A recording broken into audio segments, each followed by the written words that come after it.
Hello guys, இன்னைக்கான video நம்ம என்ன பார்க்க போறோம்னு பார்த்தீங்கன்னா, நம்ம நருட்டோ சீரிஸ்ல ஒவ்வொருத்தவங்க ஸ்ட்ராங் ஆகிறதுக்கு காரணமா இருக்கிறதே அவங்களோட சென்சே தான். அப்படி அவங்களோட சென்சே கொடுக்குற ட்ரைனிங்னாலையும் அவங்க கொடுக்குற சப்போர்ட்னாலையும் தான் ஸ்டூடெண்ட்ஸ் ரொம்பவே பவர்ஃபுல்லாக மாறி இருப்பாங்க. அப்படி இருக்கும்போது அவனோட சென்சேனால பவர்ஃபுல் ஆகாம வேற ஒருத்தரால பவர்ஃபுல்லான ஒரு 3-4 கேரக்டர்ஸை பற்றி தான் இந்த வீடியோவில் பார்க்க போகிறோம். ஸோ உங்களுக்கு டாபிக் என்ன அப்படிங்கிறது புரிஞ்சிருக்கும்னு சொல்லி நினைக்கிறேன். அப்படி புரியலை அப்படின்னாலும் ஒன்றும் பிரச்சனை இல்லை, வீடியோவை ஸ்கிப் பண்ணாமல் பாருங்க, புரியும். ஸோ வீடியோக்குள்ளே போகிறதுக்கு முன்னாடி யாரெல்லாம் லைக் பண்ணாமல் பார்த்துக்கிட்டு இருக்கீங்களோ எல்லாருமே ஒரு லைக்கை போட்டு விட்ருங்க. வாங்க ஃப்ரெண்ட்ஸ், வீடியோக்குள்ளே போகலாம். இந்த லிஸ்ட்டில் ஃபஸ்ட்டு பிளேஸில் நம்ம நருட்டோ தான் இருக்கான். நம்ம நருட்டோட சென்சே தான் ககாஷி அப்படிங்கிற விஷயம் நம்ம எல்லாத்துக்குமே தெரியும். ஆனால் நம்ம ககாஷினால தான் நருட்டோ இந்தளவுக்கு பவர்ஃபுல்லாக மாறினான்னு சொல்லி கேட்டிங்கன்னா கண்டிப்பாக கிடையாது. அது நம்ம எல்லாத்துக்குமே தெரியும். என்னதான் நம்ம ககாஷி நருட்டோட ஒரு சென்சேவாக இருந்திருந்தாலும் நருட்டோவை அந்தளவுக்கு ட்ரெயின் பண்ணியிருக்க மாட்டார். நம்ம சாஸ்கேவை தான் அதிகமாக ஃபோக்கஸ் பண்ணியிருப்பார் நம்ம ககாஷி. உதாரணத்துக்கு நம்ம ககாஷியோட மெயின் பவரான சிடோரியவே சாஸ்கேக்கு சொல்லி கொடுத்துருப்பாரு. அதுவே நீங்கள் நருட்டோ சைடு வந்தீங்க அப்படின்னா அவனுக்கு டீம் ஒர்க் அப்படிங்கிறவனு மட்டும்தான் சொல்லி கொடுத்துருப்பாரு தவிர யூஸ்ஃபுல்லான ஒரு ஜுட்ஸுமே சொல்லி கொடுத்துருக்க மாட்டாரு நம்ம ககாஷி. ஸோ இதே விஷயத்த நான் டாப் 6 பெஸ்ட் சென்சே அப்படிங்கிற ஒரு வீடியோலையும் சொல்லியிருப்பேன். அந்த வீடியோ கீழே நிறைய பேர் வந்து கமெண்ட் பண்ணியிருந்தீங்க. ரசின் ஷுரிகனை கற்றுக் கொடுத்தது யாரா உங்க அப்பனா அப்படி இப்படின்னு சொல்லி நிறைய பேர் பேட் கமெண்ட் பண்ணியிருந்தீங்க. ஸோ அதெல்லாம் எனக்கு ஒரு மேட்டரே இல்லை. ஆனால் நீங்கள் கமெண்ட் பண்ணுறதுக்கு முன்னாடி அது கரெக்டாக இல்லையான்னு சொல்லி பார்த்துட்டு கமெண்ட் பண்ணுங்க. ஏன்னா நம்ம ககாஷி நருட்டோக்கு வின்ஸ்டேல கண்ட்ரோல் பண்ண மட்டும்தான் சொல்லி கொடுத்துருப்பாரே தவிர ரசின் ஷுரிகனை எப்படி கிரியேட் பண்ணுறதுன்னு சொல்லி கொடுத்துருக்க மாட்டாரு. ஏன் சொல்ல போனால் ரசின் ஷுரிகனை எப்படி கிரியேட் பண்றதுன்னு கூட நம்ம ககாஷிக்கு தெரியாது. அதாவது நம்ம நருட்டோ விண்ட் சக்கராவை கண்ட்ரோல் பண்ண ட்ரைனிங் எடுக்கும் போது அவனோட சக்கரா ஃபார்ம் அல்டிமேட் லெவலுக்கு மாறி இருக்கும். அப்படி நம்ம நருட்டோட விண்ட் ஸ்டைல் ரொம்பவே பவர்ஃபுல்லா மாறினாலே நம்ம நருட்டோட ரசிங்கனோட நேச்சரும் மாறி இருக்கும். ஸோ அப்படி ரசிங்கனோட நேச்சர் மாறினால நம்ம ககாஷி என்ன பண்ணுவார்னா விண்ட் ஸ்டைல ரசிங்கன் கூட ஆட் பண்ணி புதுவிதமான ஒரு ஜுட்ஸுவை கிரியேட் பண்ண சொல்லுவாரு நம்ம நருட்டோ கிட்ட. அப்படி கிரியேட் பண்றதுனால என்ன உபகாரம்னு சொல்லி கேட்டீங்கன்னா நார்மல் ரசிங்கனை விட சக்கரா நேச்சரை ரசிங்கன் கூட யூஸ் பண்ணி அட்டாக் பண்ணும்போது அது நார்மல் ரசிங்கனை விட ரொம்பவே பவர்ஃபுல்லாக இருக்கும். ஆனால் எல்லாராலையுமே சக்கராவையும் நேச்சரையும் கண்ட்ரோல் பண்ணி யூஸ் பண்ண முடியாது. நம்ம ககாஷியாலேயே முடியாது. ஏன் இந்த ஜுட்ஸுவை கண்டுபிடிச்சா நம்ம மினாட்டோவாலேயே முடியாது. ஸோ நம்ம எல்லாத்துக்குமே தெரியும் ரசிங்கனை கண்டுபிடிச்சது நம்ம மினாட்டோ அப்படின்னு. அவரால் முடிஞ்ச வரைக்கும் 3 வருஷம் ஹார்ட் ஒர்க்கை போட்டு ஹை லெவலில் கொண்டு வந்தால் தான் இந்த ரசிங்கன். ஆனால் இந்த ரசங்கனோட நேச்சரை நம்ம மினாட்டோவாலேயே மாற்ற முடியலை. ஏன்னா இந்த ரசங்கனோட நேச்சரை மாற்றுறது ஏ ரேங்க் டிஃபிகல்ட்டி. அப்படி இருக்கும் போது தான் நம்ம நருட்டோ ஜிராய் சென்சே கூட ஒரு 3 வருஷம் ட்ரைனிங் போகும்போது அந்த ஒரு டைமிங்கில் எனக்கு புதுவிதமான ஒரு ஜுட்ஸுவை சொல்லிக் கொடுங்க அப்படின்னு சொல்லி கேட்டிருப்பான். அதுக்கு நம்ம ஜிராய் சென்சே இந்த ரசிங்கனை நல்லா ஹார்ட் ஒர்க் பண்ணி இந்த ரசிங்கன்லேயே ரொம்பவே ஸ்ட்ராங்கஸ்டான ஒரு ரசிங்கனை கிரியேட் பண்ண சொல்லியிருப்பாரு. அதாவது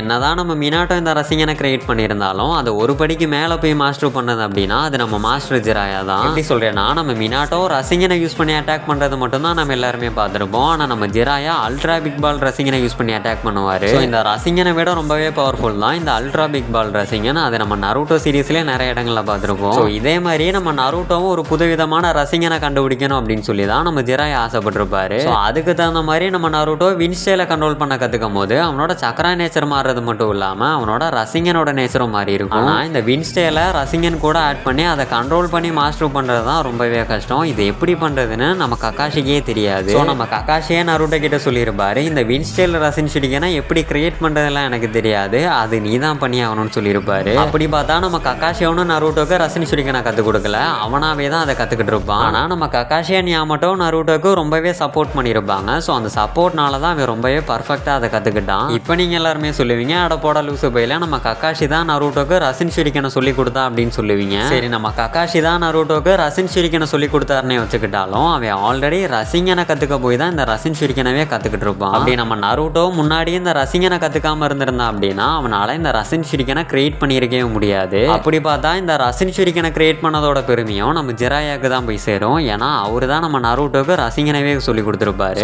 அது மட்டும் இல்லை நம்ம நருட்டோட லைஃப்ல அவனுக்கு யூஸ்ஃபுல்லாக இருக்கிற ஒரு விஷயம்னா அது இந்த ரசிங்கன் தான். ஏன்னா எந்த ஒரு ஃபைட்டாக இருந்தாலுமே நம்ம நருட்டோ ரசிங்கனை யூஸ் பண்ணாமல் ஃபைட் பண்ண மாட்டான். ஏன் சாஸ்கே விசஸ் நருட்டோ பேட்டில் கூட நம்ம சாஸ்கே நருட்டோட சக்கரா ஃபுல்லாக ட்ரெயின் ஆயிரும். இத்தனைக்கும் நம்ம நருட்டோ கிட்ட இருக்கிற கொஞ்சம் நஞ்ச சக்கராவே நம்ம சாஸ்கே திருடிடுவோம். ஸோ அப்படி இருக்கும் போது நம்ம நருட்டோ கிட்ட சக்கராவே இருக்காது. ஸோ அந்த டைமிங்கில் நம்ம நருட்டோக்கு கை கொடுத்த ஒன்று தான் இந்த ரசிங்கன். அதுவே நம்ம சாஸ்கே சைடு போனோம் அப்படின்னா ரசிங்கனுக்கு ஆப்போசிட்டா அவன் சிடோரியை தூக்கிட்டு வருவான். ஸோ இந்த சிடோரியை கற்றுக் கொடுத்தது யாரு? நம்ம கக்காஷி. ஸோ இதுல இருந்தே தெரிஞ்சிருக்கும் நம்ம கக்காஷி யாரு மேல அதிகமா ஃபோக்கஸ் பண்ணி ட்ரைனிங் கொடுத்துருக்காரு அப்படின்னு. ஸோ இப்போ நீங்க எல்லாருமே சொல்லுவீங்க நம்ம நருட்டோ கிட்ட ஷரிங்கன் இல்லை, அதனால தான் நம்ம கக்காஷி சிடோரியை நருட்டோக்கு சொல்லி கொடுக்கல. அதுவே நம்ம சாஸ்கே கிட்ட ஷரிங்கன் இருந்தனால தான் நம்ம கக்காஷி சிடோரியை சாஸ்கேக்கு சொல்லி கொடுத்தாரு அப்படின்னு சொல்லுவீங்க. ஸோ இந்த சிடோரியை கற்றுக்கணும் அப்படின்னா அதுக்கு ஷரிங்கன் வேணும் அப்படிங்கிற எந்த ஒரு அவசியமே இல்லை. அப்படி பார்த்தா நம்ம கக்காஷி சிடோரியை கற்றுருக்கவே மாட்டாரு. ஸோ நம்ம கக்காஷிக்கு ஒபிட்டோட ஷரிங்கன் கிடைக்கிறதுக்கு முன்னாடி இருந்தே சிடோரி யூஸ் பண்ணியிருப்பாரு. இந்த ஷரிங்கன் இருந்தால் தான் சிடோரி யூஸ் பண்ண முடியும் அப்படிலாம் ஒன்றும் இல்லை. ஷரிங்கன் இல்லாமே சிடோரி யூஸ் பண்ண முடியும், ஆனால் அதுக்கு லைட்னிங் ஸ்டைல் தெரிஞ்சிருக்கணும். ஸோ நம்ம சாஸ்கே ஒரு லைட்னிங் ஸ்டைல் யூஸர் அப்படிங்கிறதுனால தான் நம்ம கக்காஷிக்கு சாஸ்கேக்கு சிடோரியை சொல்லி கொடுக்க முடிஞ்சது. அதுவே நீங்க நருட்டோ சைடு வந்தீங்க அப்படின்னா அவன் ஒரு வின் ஸ்டைல் யூசர். ஸோ அதனால அவனால சிடோரி யூஸ் பண்ண முடியாது. அதுக்கு பதிலாக தான் அவன் ரசிங்கனை கற்றுக்கிட்டான். அப்படி பார்த்தாலும் கூட நம்ம நருட்டோவே இல்லையே, நம்ம நருட்டோ சீரியஸ்லேயே சிடோரி அண்ட் ரசிங்கனை யூஸ் பண்ணக்கூடிய ஒரே ஒரு ஆள்னா அது நம்ம கக்காஷி தான். அப்படி பார்த்தா நம்ம கக்காஷியே நருட்டோக்கு ரசிங்கனை சொல்லி கொடுத்துருக்கலாமே, ஆனால் ஏன் அவரு சொல்லி கொடுக்கல? இத்தனைக்கும் நம்ம கக்காஷி யூஸ் பண்ணுற ரசிங்கன்லாம் ரொம்பவே பவர்ஃபுல்லான ஒன்று. அது எந்த அளவுக்கு பவர்ஃபுல்னு சொல்லி பார்த்தீங்கன்னா பெயினாக இருக்கப்ப நம்ம கோனஹாமாரும் ரசிங்கனை வச்சு ஒரு பெயினை கில் பண்ணியிருப்பான். அதுவும் ஒன் ஷாட்ல கில் பண்ணியிருப்பான். இத்தனைக்கும் நம்ம கோனஹாமாருக்கும் ரசிங்கனை கிரியேட் பண்ண ஒரு ஷாடோ க்ளோன் தேவைப்பட்டுச்சு. ஆனால் நம்ம கக்காஷிக்கு அதுக்கான அவசியமே இல்லை. ஏன்னா தலைமையே ஷாடோ க்ளோனே இல்லாமல் ரசிங்கனை யூஸ் பண்ணுவான். கிட்டத்தட்ட அது கோனஹாமாரு யூஸ் பண்ணுற ரசிங்கனை விட ரொம்பவே பவர்ஃபுல்லான ஒன்று தான் நம்ம கக்காஷியோடது. எப்படி சொல்றேன்னா நம்ம கக்காஷி நார்மல் ரசிங்கனை வச்சிருப்பாரு, அங்கிட்டு பார்த்தா நருட்டோ வின்ஸ்டைல் ரசிங்கனை தூக்கிட்டு வந்து அட்டாக் பண்ணுவான். ஆனால் அந்த அட்டாக்ல நம்ம கக்காஷி அண்ட் நருட்டோட ரசிங்கன் ஒரு 2-3 செகண்ட் நின்னதுக்கு அப்புறம் தான் நம்ம கக்காஷியோட ரசிங்கனே வேனிஷ் ஆகும். ஸோ இந்த இடத்துல நம்ம கக்காஷி ரசிங்கனை கிரியேட் பண்ணும் போதே அது வேனிஷ் ஆச்சு அப்படின்னா நம்ம கக்காஷிக்கு ரசிங்கனை கிரியேட் பண்ண தெரியாதுன்னு சொல்லலாம். ஆனால் நம்ம கக்காஷி ரசிங்கனை கிரியேட் பண்ணது மட்டும் இல்லாமல் அதை தூக்கிட்டு வந்து அடிப்பான் நம்ம நருட்டோவை. ஸோ இதுல இருந்தே நமக்கு தெரிஞ்சிருக்கும் நம்ம கக்காஷி சென்சேயோட ரசிங்கன் எந்த அளவுக்கு பவர்ஃபுல் அப்படின்னு. ஸோ அப்படி இருக்கும் போது நம்ம கக்காஷியே நருட்டோக்கு ரசிங்கனை சொல்லி கொடுத்துருக்கலாமே, ஆனால் அவர் சொல்லி கொடுத்துருக்க மாட்டாரு. ஆனால் நம்ம சாஸ்கேக்கு சிடோரி சொல்லி கொடுத்துருப்பாரு நம்ம கக்காஷி. ஸோ இப்போ நீங்க எல்லாருமே சொல்லுவீங்க நம்ம ஜிராய் சென்சே தான் கக்காஷிட்ட வந்து சொல்லியிருப்பாரு நருட்டோக்கு நானே ட்ரைனிங் கொடுக்குறேன் அப்படின்னு. ஸோ நம்ம ஜிராய் சென்சே கக்காஷிட்ட வந்து அப்படி சொன்னனால தான் நம்ம கக்காஷி நருட்டோக்கு ட்ரைனிங் கொடுக்காம விட்டாரு அப்படின்னு சொன்னீங்கன்னா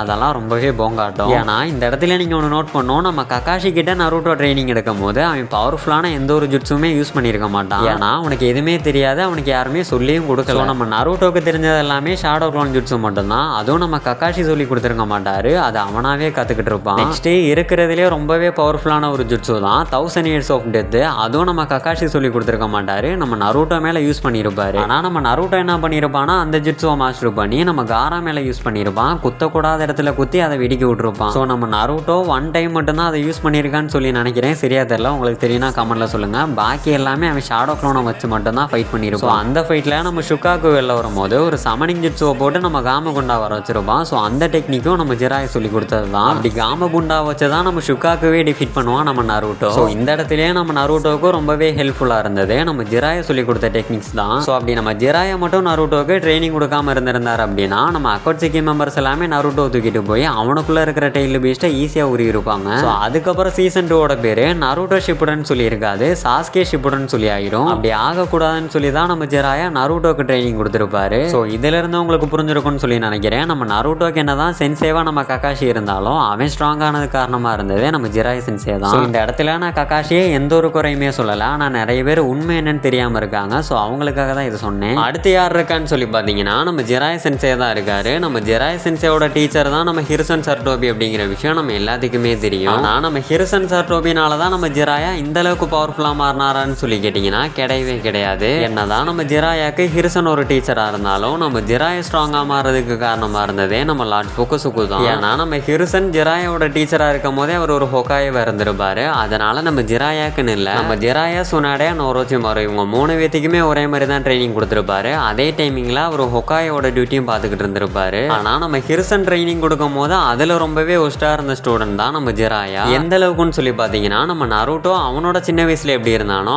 அதை விட ரொம்பவே மோசமா இருந்திருப்பாரு, எந்த ஒரு ஸ்கில்லுமே இல்லாம. ஆனா அப்படி இருந்த நம்ம ஜிராயா ஃபுகுசுகு கிட்ட ட்ரைனிங் எடுத்ததுக்கு அப்புறமா ரொம்பவே பவர்ஃபுல்லா மாறி இருப்பாரு. எந்த அளவுக்கு பவர்ஃபுல்னு சொல்லி பாத்தீங்கன்னா நம்ம ஜிராயா அண்ட் சுனாடே இவங்க 2 பேத்தையுமே தூக்கி சாப்பிடுற அளவுக்கு பவர்ஃபுல்லா மாறி இருப்பாரு. அதுக்கு காரணமா இருந்ததே நம்ம லார்ட் ஃபுகுசுகு தான். ஏன்னா டம்மி பீஸா இருந்த நம்ம ஜிராயாவை காட் லெவல் பவர்ஃபுல்லா மாத்துறது மட்டும் இல்லாம நம்ம ஜிராய் கிட்ட ட்ரைனிங் எடுத்த ஸ்டூடெண்ட்ஸையும் ரொம்பவே பவர்ஃபுல்லா மாத்தியோட காரணமா இருந்ததே நம்ம லார்ட் ஃபுகுசுகு தான். ஸோ ஃபைனலா யார் இருக்கான்னு சொல்லி பாத்தீங்கன்னா நம்ம ஒபிட்டோ ஒபிட்டோ உச்சியா தான் இருக்கான். நம்ம ஒபிட்டோ உச்சியாவோட சென்சேவாக இருந்தவர் தான் நம்ம மினாட்டோ சென்சே. நம்ம ஒபிட்டோ உச்சியா எந்த அளவுக்கு பவர்ஃபுல் அப்படின்னு சொல்லி நம்ம நருட்டோ சீரீஸ்லேயே பார்த்துருப்போம். கிட்டத்தட்ட மதராக்கு ஈக்குவலான பவர் இருக்கிற ஒருத்தன் தான் நம்ம ஒபிட்டோ. ஆனால் நம்ம ஒபிட்டோ இந்த அளவுக்கு பவர்ஃபுல்லாக மாறதுக்கு காரணமாக இருந்தது நம்ம மினாட்டோ சென்சேவான்னு சொல்லி கேட்டால் அது என்னமோ ஒரு கேள்விக்குறி தான். ஏன்னா நம்ம ஒபிட்டோ மினாட்டோட ஸ்டூடெண்டாக இருக்கும் போது ரொம்பவே நல்லவனாக இருந்திருப்பான். ஆனால் அதே சமயத்தில் ரொம்பவே வீக்காகவும் இருந்திருப்பான். அதுவே நம்ம ஒபிட்டோ மதரா கிட்ட ட்ரைனிங் எடுக்கும் போது ஒரு வருஷம் கூட இருக்காது. அந்த ஒரு வருஷத்துக்குள்ளேயே நம்ம ஒபிட்டோ ரொம்பவே ஸ்ட்ராங்காக மாறி இருப்பான். இத்தனைக்கும் மற்ற டீச்சர்ஸ்லாம் சொல்லி கொடுக்குற மாதிரி எந்த ஒரு ஜுட்ஸுமே கிரியேட் பண்ணி காமிச்சிருக்க மாட்டாரு நம்ம மதரா.